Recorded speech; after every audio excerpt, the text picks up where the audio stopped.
Welcome back to the KJ from OC podcast. I'm your host, KJ from OC, and you can find me on Facebook, KJ from OC podcast, and also the KJ from OC name. Send me a friend request, and if I don't respond to it, go ahead and send me a message, because I don't know who everyone is. So if you're stalking me, let me know in some way, because I might ignore you otherwise. Also, I'm on Instagram at KJ from OC. No more Snapchat, because I'm too old for that shit. But you know what I'm not too old for? Professional wrestling. Don't laugh. I don't want to hear it. Don't make fun of me and tell me that I'm the Junkyard Dog's biggest fan. I'm not. Come on. I just like the athleticism. I like the funny stories sometimes. I like how they execute the story. Like there's a Samoa Joe AJ Styles story going on right now. That's kind of dope. They've got a Braun Strowman Roman Reigns story that's continued from a couple of years ago. That's kind of dope. I like the way some of this stuff is. Some of these guys are really athletic, and the gals too, really athletic. Asuka, Charlotte, Naomi, a lot of props to these folks. So don't make fun of me, okay? Because if you do and I find out who you are, you know what's going to happen? I'm going to grab your nose, and I'm going to pinch it really hard, and you're going to bleed, and you're not going to like it. Alright? Well, let's get into this Hell in a Cell predictions. Pre-show, we got the New Day, Big E, Kofi, or Xavier, two of the three, going up against Rusev Day. Rusev and Aiden English, and I'm sure Lana will be in the corner of Rusev Day. This will be for the SmackDown Tag Team Championship. Rusev and Aiden English won the number one contendership, I guess you want to call it, on SmackDown this past week, as they beat the Bar, Cesaro, and Sheamus. And I kind of figured Rusev and Aiden English would win, because we've seen the Bar win numerous times, and I know, or I've heard, that Sheamus has some kind of injury, so they don't really wrestle as much as they had before. So if they had a title run, it might hurt Sheamus's possible recovery from this injury. I think he has like spinal stenosis, the same thing Sting has had or has, or whatever. So it may not be the best time for them to have a championship run. And eventually, I think, if this is not going to get better, which I believe that injury cannot necessarily get better, you just kind of probably stop doing certain things to keep it from getting worse. Eventually, there's going to be a tag team breakup, and Cesaro's going to go back to being solo, and that will be what it is. But anyway, Rusev and Aiden English, Rusev Day, they're not going to win this. Just a month ago or so, Rusev and Aiden English were starting to feud with each other, because Aiden English was getting involved in Rusev's feud with Andrade Cien Almas, and interfering and trying to help and making it worse. So he yelled at him, kept him from coming to the last pay-per-view, which was whatever the hell it was. It wasn't a very good one. Either way, I see New Day walking away as the champions still. They're going to retain. I do see a Rusev Aiden English split coming in the next month to 2 months before Survivor Series, or right around Survivor Series. I kind of thought that should have happened with Bayley and Sasha as well, but that's another topic for another day. So I'm picking New Day to go ahead and retain their SmackDown Tag Team Championship. How are they going to do it?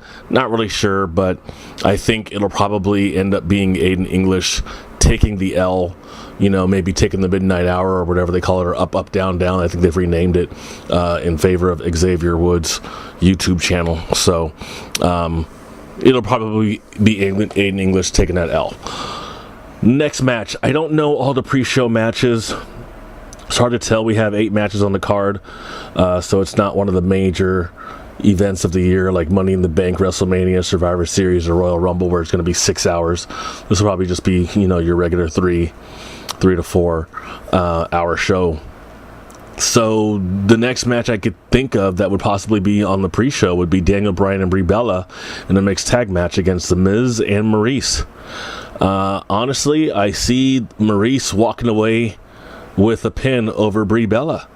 I see that happening, and Daniel and The Miz will be fighting it out on the apron or in the ring, in the other side of the ring, or outside the ring, and Daniel will be, he'll be mixed up with The Miz, and Maryse will probably hit Brie Bella with some kind of object in her hand or something like that, and that'll knock Brie out, and then Maryse will get the pin, because who cares? That's literally my opinion. Who cares? This match is kind of stupid. It kind of reminds me of when the Club and AJ Styles back in 2016. This was after AJ couldn't beat Roman for the WWE Championship.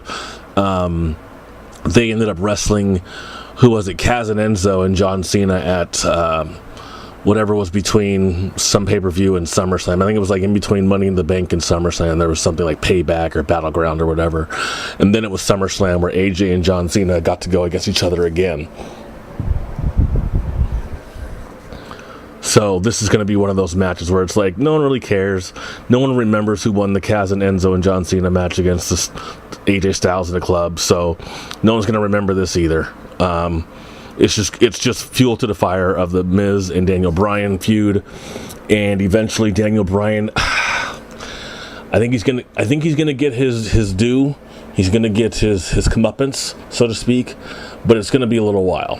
It's going to be a little while. Miz has a TV show that's out now. Miz and Maryse, what do they call it? The Mr. I forget what the hell the name of the show is. I don't watch it. It looks like it might be funny, but remember, reality TV is very scripted, just like WWE, so, not my thing. But anyway, I think Daniel Bryan will eventually get his comeuppance, but it will not be at this pay-per-view per se. They're going to take an L, and this will continue. This will continue into probably Survivor Series, and maybe even after that. At some point, I do see The Miz maybe winning the WWE Championship, maybe from AJ or Samoa Joe. Hint, hint, because that match is on the card as well. And then Daniel Bryan maybe winning the Royal Rumble and cashing in. Well, it's not cashing in, but basically earning his opportunity at WrestleMania to go up against The Miz for the WWE Championship. So I can see that happening. I think that'd actually be a really good story, and then having Daniel win it 5 years after he first won it at WrestleMania 30. So that is my pick for that one. Any more pre-show stuff? I don't think so, unless they're going to go Charlotte and Becky. Charlotte is the SmackDown Women's Champion, and Becky Lynch is total heel right now. She is such a little badass. I really like her as a character. She's a lot darker in her approach to things now. She's, like I said, she's a little more badass. This past week on SmackDown, she was in the audience as Charlotte beat Sonya Deville, and Charlotte was going around the fans and saying hi and bye and all that stuff after her victory. One fan with black hair, glasses, and black clothes pulled Charlotte from behind as Charlotte was taking a picture with a couple of fans and beat the crap out of Charlotte. And then everyone obviously knew it was Becky, but it was just a really cool visual to see her take off the jacket and then take off the glasses and then take off the wig, and then we saw it was Becky, and then you could hear the crowd kind of do an uproar. Of course, it could have been piped in, don't know, but either way, was still kind of cool to watch. I really want to see a title change here. I want to see Becky have this title for a while. It has been 2 years. She did say that on the show. I just happen to be looking at the SmackDown Women's Champions since they did the brand split back in 2016. And Becky won it and then lost it in December to Alexa Bliss at a TLC match and hasn't won it back since. She's had opportunities but has not won. And I think her time is coming that she should win the title back. And what better way to really establish someone as a character on a show than to have them beat someone who's a main character on the show? You know, Charlotte has held the Raw Women's Championship or WWE Women's Championship or whatever, I don't know, 4 or 5 times. I remember she had it against Sasha for a while back in 2016. I think she won it in 2017 as well. And now here she is, I think, with her second SmackDown Championship reign. So I think this is time for Becky to kind of come up and have her opportunity as a champion. And if not, she's not going to lose, in my opinion. Becky wouldn't lose by pinfall or submission, because that really kind of sets someone back. It kind of takes their momentum away. So I could see, because it is Hell in a Cell, I mean, they're not going to be in a cell, but I could see Becky using some kind of chair or something at some point when she's losing or just losing her control and just beating the crap out of Charlotte. and taking the L, taking the DQ, which still keeps her, even though it's an L, even though it's a loss, it's not losing momentum in terms of being beaten in the middle of the ring. So I think Becky should either win or take a DQ loss, but not a count out. Count out looks like you've been defeated. And it's not really a badass way to lose, unless you're beating the shit out of someone and then celebrating and then getting counted out. Then you look dumb. So either way, I think it's either a DQ with like beating up the referee or something like that, or some kind of object in her hand, or she's got to win the championship. Or hell, even a draw. The draw doesn't make you look as bad, but either way, I think she's got to have something. But she can't take a bona fide L, because that's just going to kill it. What else do we have here? We have a Hell in a Cell match with Jeff Hardy and Randy Orton. One of the most gruesome things I've ever seen is Jeff Hardy getting his ear manipulated by Randy Orton, stretching out Jeff Hardy's earlobe because he's got those he had those gauges in and he took them out, obviously. For this was disgusting, but it was an awesome visual to show just how maniacal Randy Orton is. And I see Jeff Hardy walking away with the not the championship, but I see him walking away as a victor in this one. I definitely see him having his Hell in a Cell moment, maybe even, I don't know, it might be kind of risky, but maybe even doing a swanton bomb from the top of the Hell in a Cell. That's going to be really far, but I think it'd be a really cool visual to see. And one of those things you'll put on a DVD or a, top 15 Hell in a Cell match moments or something like that in 5 years, and you'll see Jeff Hardy doing a swanton bomb on Randy Orton. Maybe even just from the top rope, who knows. Either way, he's got to get something done in the Hell in a Cell to where he's utilizing that for some kind of high-risk maneuver. So I see Jeff Hardy walking away the victor in this one. I don't know what that will do with the rivalry he's got there with Jeff Hardy with Randy Orton, but I do see Jeff Hardy walking away with the victor in this one. We have a Raw Women's Championship match. We have Alexa Bliss challenging Ronda Rousey. Ronda beat her at SummerSlam, and it was a squash match. I think the whole match lasted about 3 minutes, and most of that was Alexa running away from Ronda. Ronda finally caught her and put her in that arm bar, and Alexa's double jointed, so it made it look like her arm was actually broken, but it's not. And Ronda became the women's champion, the Raw Women's Champion. And Ronda's going to walk away with the victory in this one as well. I don't see this changing anytime soon. I don't know who will actually challenge her other than maybe Nia Jax at some point. I don't know where Nia is. I think she might be injured. Not really sure. Or I don't even know where Tamina is. I don't even know who the hell else is on Raw. Alicia Fox, Mickie James, Bayley, Sasha, the Riot Squad. I don't know. I don't know who could actually take this. Maybe at some point Ruby Riot will, but it'll be months down the line, like next year sometime. But I definitely see Ronda walking away the champion and retaining that championship in this one. Now we got the top three matches, in my opinion. The final three as far as, well, I'll say the top three, not the final three. We're going to have Dolph Ziggler and Drew McIntyre, the current Raw Tag Team Champions, against Seth Rollins and Dean Ambrose. I'm glad Ziggler and McIntyre beat the B Team because I was tired of seeing them. They're cute and they're funny and all of that shit. But it's like if the Bushwhackers were to have won the WWF Championships from the Hart Foundation or Demolition or the British Bulldogs or the Brainbusters or Strike Force. Like it just looks bad. It's very fluky. They had the whole fluky win thing going on for a while, and to me it was just kind of silly.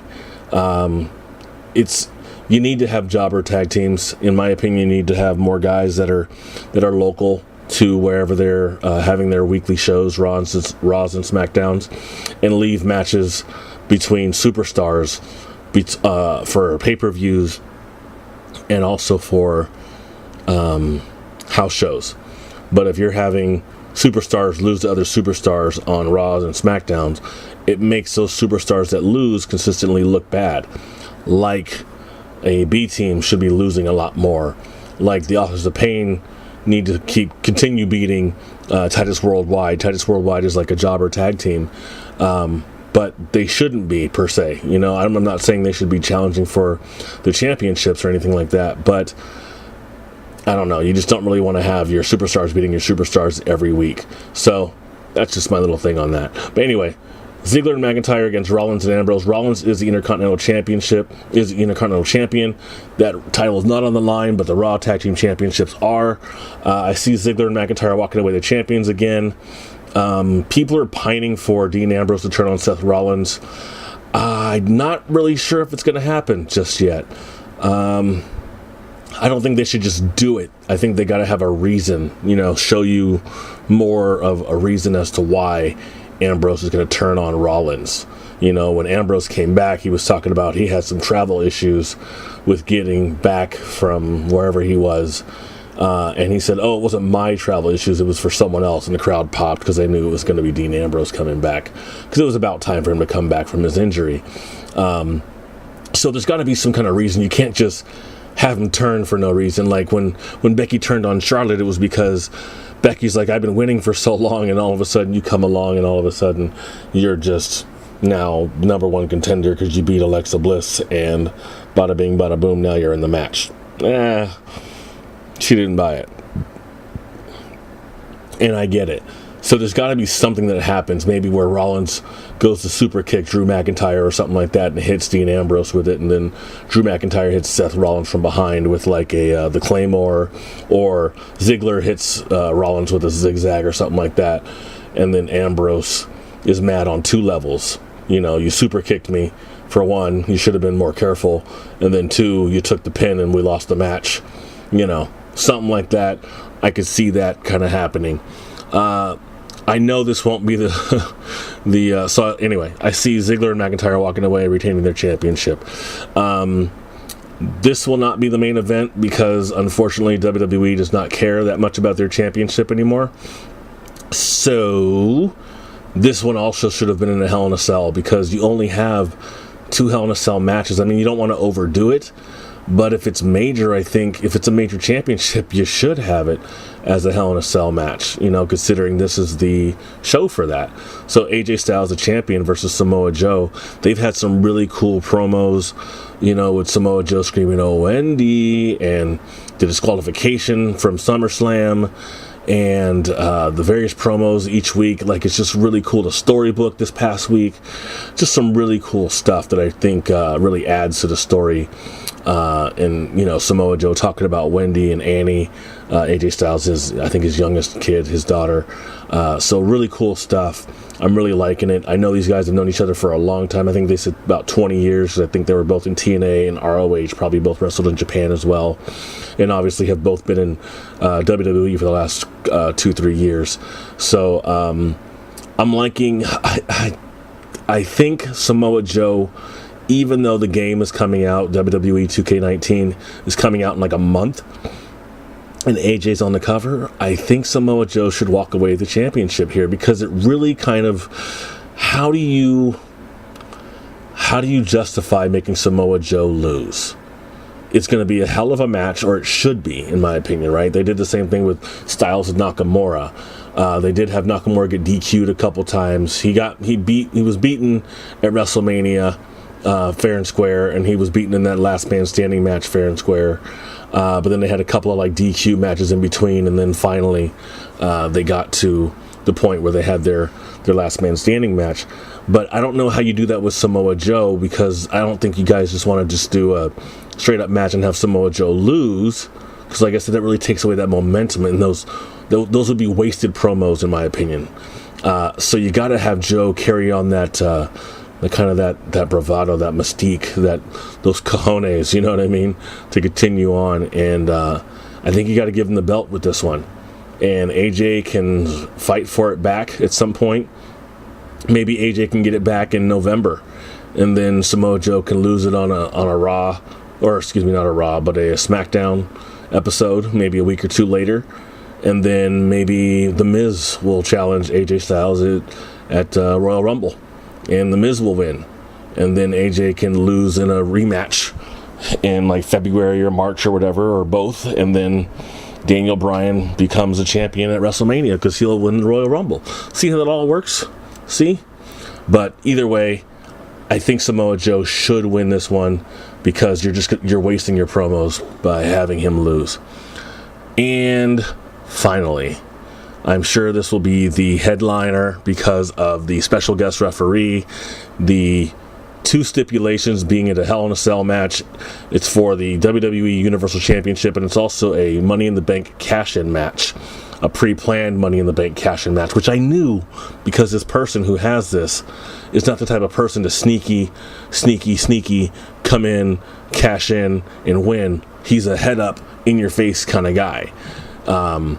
So this will be your main event. Roman Reigns, the WWE Universal Champion, against Braun Strowman, who has his Money in the Bank. This is his cash-in.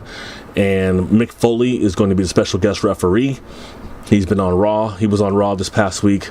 I don't remember much of what he said, but, kind of like his warning, hey, you got to be careful, yada, yada, yada. It's a Hell in a Cell. That thing will kill you, yada, yada, yada, whatever. I think also with this, since it's a no DQ, it's a no count out, it's a Hell in a Cell, and there's going to be weapons underneath. I think you got to give it to Braun. This is my 3rd championship overtaking, so I think Braun needs to win this one. I think Samoa Joe needs to win, and so does Becky Lynch, because you have this energy behind each of these people who have valid reasons, in my opinion, for winning this championship. Samoa Joe's promos are amazing. Becky Lynch's heel turn was dope at SummerSlam. And now you have Braun Strowman, who, when he grabbed Roman a few weeks ago and said, I told you I'm not done with you, that's amazing. Because that was from 2 years ago when him and Roman had their last man standing match on Raw, which was great. I think it was Raw. They had their ambulance match. They had this match. They had that. They had all types of stuff going on. And it was great.